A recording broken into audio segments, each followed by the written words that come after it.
please decode Khamenei's short video message for us where he says that he has declared victory over Israel, sir.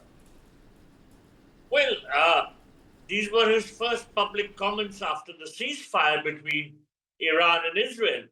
And his speech is noteworthy because it was his first broadcast since June 19, and he was breaking his silence after a week. As you said, he had not been making any public appearance for about 2 weeks. So this is very significant. Now, Khamenei said that the US president had attacked Iran because he needed to do some showmanship. And he warned America against any further attacks on Iran.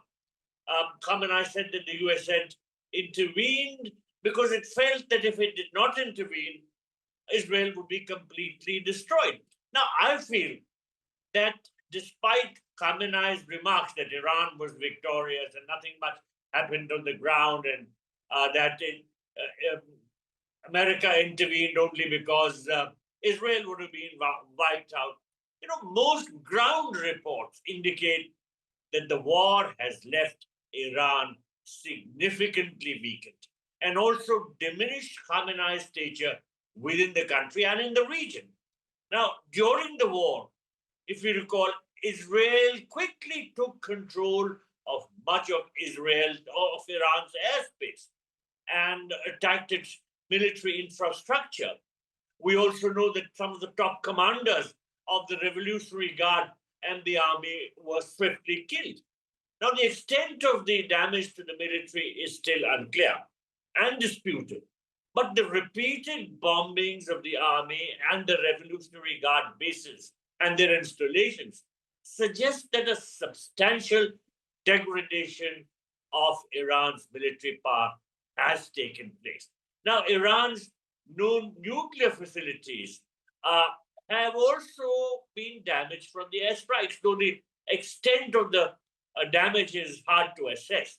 Now, reports coming out of Iran also seem to indicate that some Iranians hold Ayatollah Khamenei responsible for setting Iran on the collision course with Israel and the US, which ultimately brought considerable ruin to the country. Now, sanctions have already crippled the Iranian economy. The state of the economy is not good at all. And this war has inflicted further damage and has brought further misery to the common person. There have been also murmurs of dissent at the top. I've seen a lot of reports coming out of Iran which indicate that there are some sort of dissent sort of activities at the top. And there are reports that there is some disagreement between the leadership levels and that there is some unhappiness also among the ordinary people. So Ayatollah Khamenei may now be confident that his regime has survived.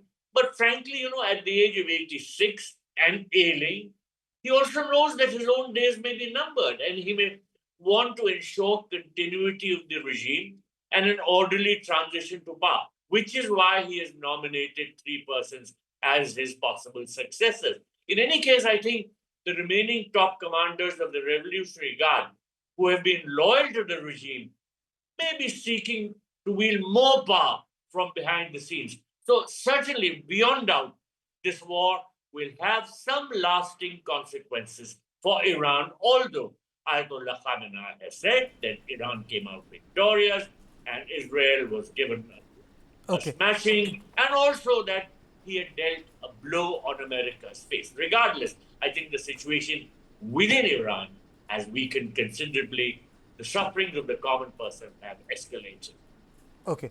Dr. Wael Abad, do you think that Iran would now like to cross the nuclear line once for all? A lot of experts have written on it. And your opening comments on the video message of Khamenei? Thank you, Karthikeya. I think it was in your channel where some of the expertise were saying that Khamenei has been killed, that the Iranians are suffering, there is no food, there is a shortage of food and everything in Iran. But at the end of the day, I was assuring your panelists with some of your colleagues that nothing has happened. Iranian is emerging stronger than before. Believe me, even the opposition in Iran have been united against, though there are people who've been even in jail during the Khamenei time, but they were able to stand united against the Israeli aggression. So therefore, to say that they have been defeated, I'm 100% sure, and I can assure you, they became emerged more stronger. And now they are also have passed a resolution in the parliament where they will not coordinate or cooperate with the IAEA agency because of two reasons. One of the major, breakthrough in Iranian sabotage against the Israelis, they have collected so much of data and documented from the Mossad and about their covert operation in the region. And one of the major papers was that the communication between the head of the International Atomic Energy Agency and the collaboration with the Israelis. So he was doing he was their agent and transferring and all the things about Iran.